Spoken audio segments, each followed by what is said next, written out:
Hello friends, welcome to a new week, and this week we are looking at Microsoft Excel. Starting us off, I will be showing you how you can use named ranges to make your life easier when accessing the different components of your worksheet. My name is Mercy Consolate Akelo. Let's get started. So, named ranges, you can name a cell, you can name a row, a column, you can name an entire table, and that can help you navigate the Excel workbook easily, assuming you have so many sheets to work with. So let's say we want to name this cell. You highlight it, you select it, then you come over here, you highlight that, and then you can rename it. Let's go with Davis.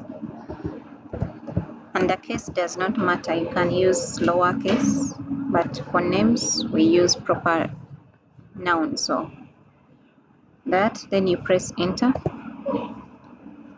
it is saved. Next, let's look at how you can name an entire row. So once this is selected,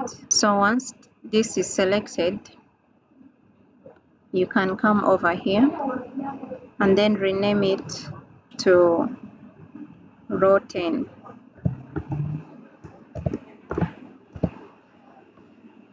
Then you can do the same for a column.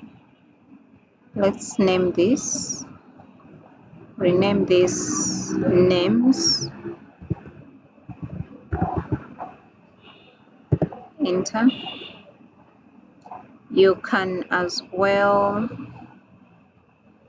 select the entire table, Control Shift, right arrow, then down arrow, select all the values, and then you come over here and you rename it. You can call it Table Titanic, and ensure you do not leave space between the names. You can use an underscore or a dot, Titanic, but do not leave space. Once you leave space, that name is not captured by Microsoft Excel.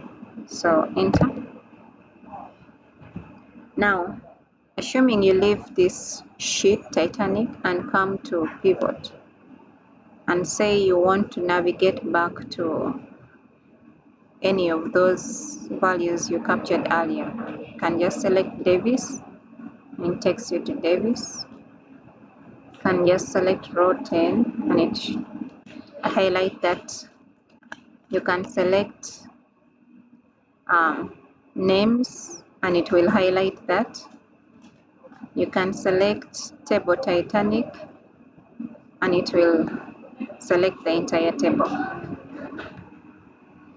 So that is basically it with working with named ranges. If you enjoyed the content, go ahead and give the video a thumbs up, share with your friends, and please subscribe to the channel so that you're posted on new upcoming videos. Thank you and happy learning.